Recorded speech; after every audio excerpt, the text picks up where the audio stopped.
आज बाबा की 4 जून 2023 की प्रातः मुरली ओम शांति अव्यक्त बाप दादा रिवाइज 31/12/1994 मधुबन। नए वर्ष को शुभ भावना गुण स्वरूप वर्ष के रूप में मनाओ। बाबा कहते हैं नए वर्ष को शुभ भावना गुण स्वरूप वर्ष के रूप में मनाओ। आज नवयुग रचता बाप दादा अपने नवयुग राज्य अधिकारी बच्चों को देख रहे हैं। नव वर्ष को देख अपना नवयुग याद आता है। नवयुग के आगे यह नव वर्ष कोई बड़ी बात नहीं। जिस नवयुग में हर वस्तु, हर व्यक्ति, प्रकृति सब नया है। नया वर्ष जब शुरू होता है तो पुरानी वस्तु या व्यक्ति के पुराने स्वभाव, संस्कार, चाल चलन कुछ नए होते हैं, कुछ पुराने होते हैं। लेकिन आपके नवयुग में पुराने का नाम निशान नहीं। व्यक्ति भी नया अर्थात सतो प्रधान है और प्रकृति भी सतो प्रधान अर्थात नई है। प्रकृति में भी आजकल जैसा पुरानापन नहीं होगा। तो नवयुग की मुबारक के साथ नव वर्ष की मुबारक। आज विशेष नया वर्ष मनाने के उमंग उत्साह से खुशी खुशी से सभी पहुंच गए हैं। तो बाप दादा भी दिल की दुआओं सहित नवयुग की और नए वर्ष की डबल मुबारक देते हैं। आप सभी को भी डबल याद है या सिंगल याद है? अपना नया युग नयनों के आगे बुद्धि में स्पष्ट है ना। जैसे कहेंगे कल से नया वर्ष शुरू है, ऐसे ही कहेंगे कल नवयुग आया कि आया। इतना स्पष्ट है? नशा है। सभी नवयुग के राज्य अधिकारी हैं। सभी राजा बनेंगे तो प्रजा बनाई है। आप सब तो राजा हो, लेकिन राज किस पर करेंगे? अपने ऊपर। तो बाप दादा नवयुग और नया वर्ष डबल देख रहे हैं। कल की बात है ना, वो भी कल और ये भी कल की बात है। फिर नवयुग होगा ना। अपने नवयुग की ड्रेस सामने दिखाई देती है। बस पुरानी ड्रेस छोड़ेंगे और नई ड्रेस धारण करेंगे तो वो ड्रेस अच्छी, चमकीली, सुंदर है ना। अभी तो देखो हर व्यक्ति में कोई ना कोई नुक्स होगा। कोई की नाक टेढ़ी होगी, किसी की आंख टेढ़ी होगी, किसी के होंठ ऐसे होंगे। और नवयुग में सब नंबर 1, हर कर्मेंद्री एक्यूरेट। तो ऐसी ड्रेस सामने खूंटी पर लगी हुई है ना, बस पहननी है। अपनी ड्रेस अच्छी पसंद है, देख रहे हो ना। बाप दादा सदैव जब हर एक बच्चे को देखते हैं तो क्या देखते हैं? एक तो हर एक के मस्तक की चमकती हुई मनी श्रेष्ठ आत्मा को देखते हैं और साथ साथ हर एक बच्चे के भाग्य की श्रेष्ठ लकीर को देखते हैं। हर एक का भाग्य कितना श्रेष्ठ है? सभी का भाग्य श्रेष्ठ है ना, कि किसी का मध्यम भी है? सभी 1 हैं, सेकेंड, थर्ड और आने वाले हैं। अच्छा है। दुनिया वाले कहते हैं आपके मुख में गुलाब और बाप दादा कहते हैं आपके मुख में गुलाब जामुन। गुलाब जामुन सबको बहुत अच्छा लगता है ना। गुलाब जामुन या मिठाई खाने के लिए ही बाप दादा ने हर गुरुवार भोग का रखा है। भोग में खुद भी खाते हो और बाप दादा को भी स्वीकार कराते हो। घर में बनाए नहीं बनाए, लेकिन गुरुवार को तो मीठा मिलेगा ना। और जब कभी खुशी का उत्सव होता है तो मुख ही मीठा कराते हैं। मीठा मुख अर्थात मीठा मुखरा। मुख मीठा तो सब करते हैं, लेकिन आप सबका मुख भी मीठा है तो मुखरा भी मीठा है या थोड़ा थोड़ा कड़वा भी है। अगर एक लकीर भी कड़वे की हो तो आज वर्ष को विदाई देने के साथ साथ इस थोड़े से कड़वेपन को भी विदाई दे देना। विदाई देना आता है कि पास में रखना अच्छा लगता है, या विदाई देकर फिर बुला लेंगे, फिर कहेंगे हम तो छोड़ना चाहते हैं लेकिन माया नहीं छोड़ती है। ऐसे तो नहीं कहेंगे कि हमने छोड़ दिया लेकिन माया आ गई। वहाँ जाकर फिर ऐसे पत्र लिखेंगे, विदाई तो सदाकाल के लिए विदाई। विदाई देने का अर्थ ही है फिर आने नहीं देना, या कभी कभी आ जाए तो कोई हर्जा नहीं। क्योंकि पुराने संस्कार कईयों को बहुत अच्छे लगते हैं। आज कहेंगे कल से नहीं होगा और फिर परसों परबस हो जाएंगे, तो उसको विदाई नहीं कहेंगे ना। तो विदाई देना भी सीखो। वर्ष को विदाई देना तो कॉमन बात है, लेकिन आप सबको अंश वंश सहित माया को विदाई देना है। अंश मात्र भी नहीं रहे। कई बच्चे कहते हैं 75% तो फर्क पड़ गया है और भी पड़ जाएगा, लेकिन माया अंश से वंश बहुत जल्दी पैदा करती है। 25% अंश मात्र भी रहा तो 25 से 50 तक भी बहुत जल्दी पहुंच सकता है। इसलिए अंश सहित समाप्त करना है तो नए वर्ष में क्या करेंगे? पुराने वर्ष को विदाई देने के साथ साथ माया के अंश को भी विदाई देना, और विदाई के साथ बधाई भी देते हो ना। कल सभी एक दो को मिलेंगे तो कहेंगे नए वर्ष की मुबारक हो, बधाई हो। तो विदाई दो और विदाई के साथ साथ अपने को भी और दूसरों को भी सदा फरिश्ते स्वरूप की बधाई दो। हैं ही फरिश्ता, ऊपर से नीचे आए, अपना कार्य किया और उड़ा। फरिश्ते यही करते हैं ना। उड़ती कला की निशानी पंख दिखाए हैं। कोई आर्टिफिशियल पंख नहीं है, लेकिन ये फरिश्तों को जो पंख दिखाते हैं उसका अर्थ है फरिश्ता, अर्थात उड़ती कला वाले। तो फरिश्ते स्वरूप की बधाई स्वयं को भी दो और दूसरों को भी। सदा फरिश्ते स्वरूप की स्मृति में भी रहो और दूसरे को भी उसी स्वरूप से देखो। फलानी है, फलाना है नहीं, फरिश्ता है। ये फरिश्ता संदेश देने के निमित्त है, समझे? तो सभी को फरिश्ते स्वरूप की मुबारक दो। चाहे कोई कैसा भी हो, लेकिन दृष्टि से सृष्टि बदल सकती है। जब दृष्टि से सृष्टि बदल सकती है तो क्या ब्राह्मण नहीं बदल सकता? आपकी दृष्टि स्मृति हर आत्मा को बदल देगी। बाप दादा को कभी कभी बच्चों पर हंसी आती है, आप लोगों को भी अपने ऊपर आती है। एक तरफ कहते हैं कि हम विश्व परिवर्तक हैं, विश्व कल्याणकारी हैं, और फिर विश्व परिवर्तक आकर कहता है कि ये मेरे से बदली नहीं होता। अपने प्रति भी कभी रूह रिहान में कहते हैं, चाहते हैं ये नहीं करें फिर भी कर लेते हैं। तो विश्व परिवर्तक और स्वयं के लिए ही कहे कि मैं चाहता हूँ लेकिन कर नहीं पाता हूँ, तो उसका टाइटल क्या होना चाहिए? उसको विश्व परिवर्तक कहना चाहिए या कमज़ोर कहना चाहिए? गीत सुनाते हैं ना, क्या करें कैसे करें पता नहीं कब होगा। यह गीत बाप दादा तो सुनते हैं ना। जब विश्व परिवर्तक हैं, विश्व कल्याणकारी हैं, तो क्या कोई आत्मा को नहीं बदल सकते?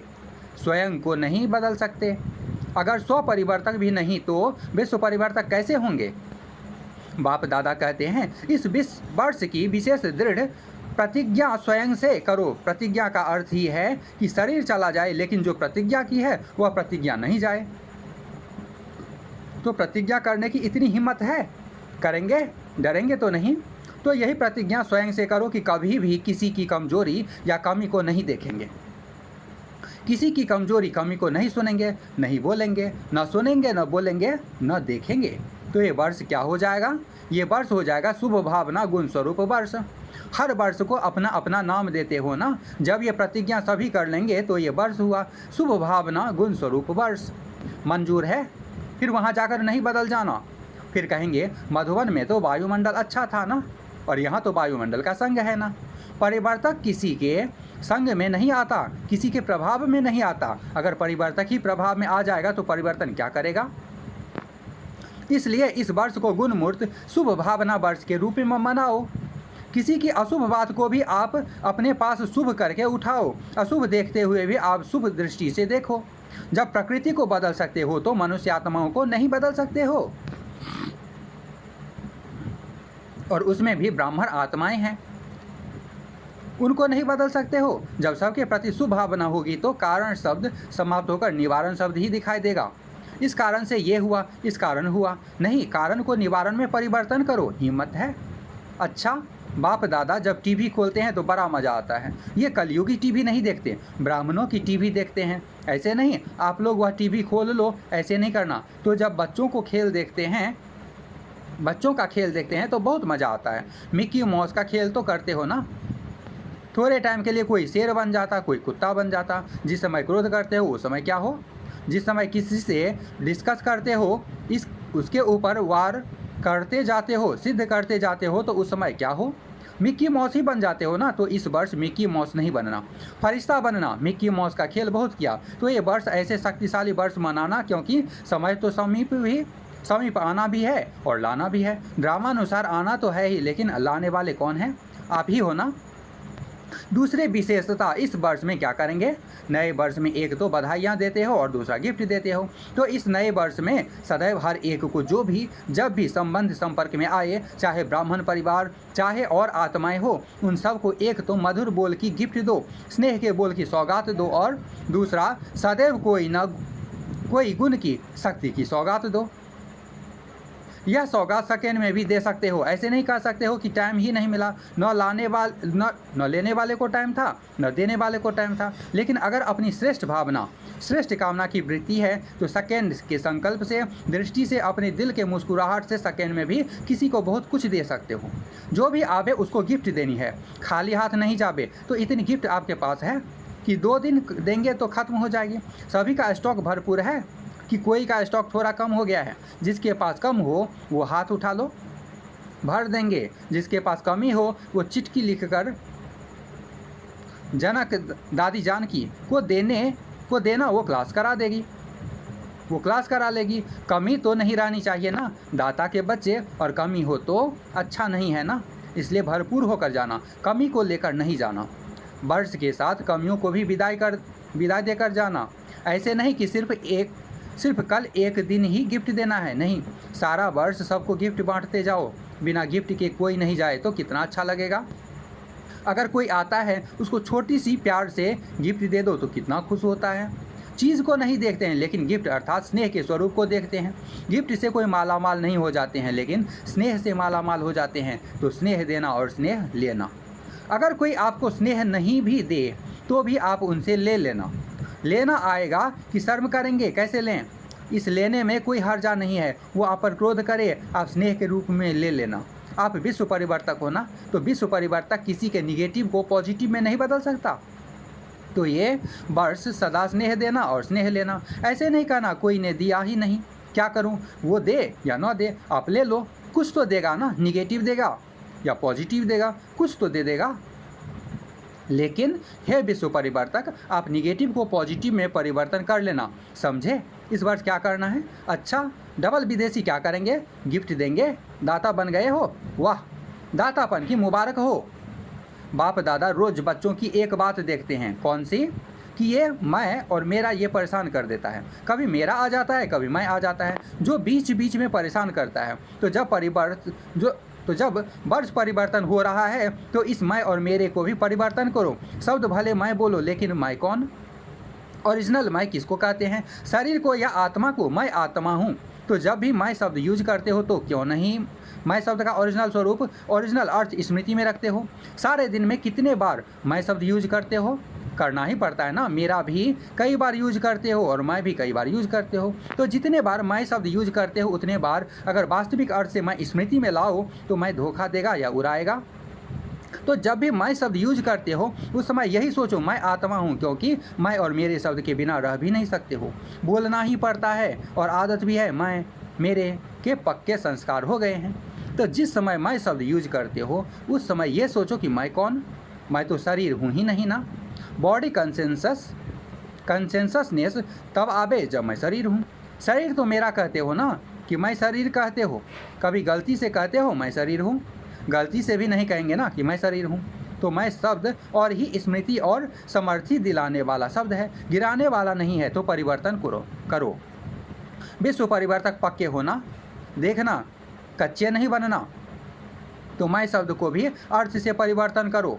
जब भी मैं शब्द बोलो तो उस स्वरूप में टिक जाओ। और जब मेरा शब्द यूज करते हो तो सबसे पहले मेरा कौन?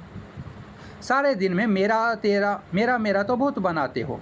मेरा स्वभाव, मेरा संस्कार, मेरी ये चीज़ें, मेरा परिवार, मेरा सेंटर, मेरा जिज्ञासु, मेरी सेवा इसने क्यों की? ये कहते हो ना, खेल तो करते हो ना। तो जब मेरा शब्द बोलते हो तो मेरा कहने से पहले ये याद करो कि मेरा कौन। पहले मेरा बाबा याद करो, फिर मेरा और याद करो। तो जहाँ बाप होगा वहाँ देह अभिमान व गिरावट नहीं आएगी। तो मैं और मेरा इन दोनों शब्द को उस वृत्ति से, उस दृष्टि से, उस अर्थ से देखो और बोलो। मेरा शब्द मुख से निकले और पहले मेरा बाबा याद आए तो निरंतर योगी हो जाएंगे ना। क्योंकि हर घंटे में मेरा और मैं शब्द यूज करते हो। कारोबार में भी करना पड़ता है ना। तो जितने बार यही रिपीट करो, मुख से बोलो व मन से सोचो मैं या मेरा, तो अर्थ का परिवर्तन करो। हद से बेहद में जाना है ना। जब बेहद सृष्टि की परिवर्तक आत्माएं हो तो हद में क्यों जाते हो? सिर्फ भारत परिवर्तक तो नहीं हो ना, या डबल विदेशी सिर्फ फॉरेन परिवर्तक तो नहीं हो ना, विश्व परिवर्तक हो। विश्व अर्थात बेहद। विश्व परिवर्तक हैं, यह पक्का याद है ना? तो ऑटोमेटिकली निरंतर योगी सहज बन जाएंगे, मेहनत नहीं करनी पड़ेगी क्योंकि भाव और भावना बदल जाएगी। अच्छा, चारों ओर के नवयुग के राज्य अधिकारी श्रेष्ठ आत्माओं को सदा स्व परिवर्तन और विश्व परिवर्तन के निमित्त विशेष आत्माओं को सदा पुरुषार्थ में नवीनता श्रेष्ठ लाने वाले सर्वस्नेही आत्माओं को सदा बाप का नाम प्रत्यक्ष करने वाले सपूत आत्माओं को सदा मेरा और मैं का को यथार्थ भाव और अर्थ में लाने वाले सहज योगी आत्माओं को बाप दादा का याद प्यार और नमस्ते। वरदान, आगे पीछे सोच समझकर हर कार्य करने वाले ज्ञानी तू आत्मा त्रिकालदर्शी भव।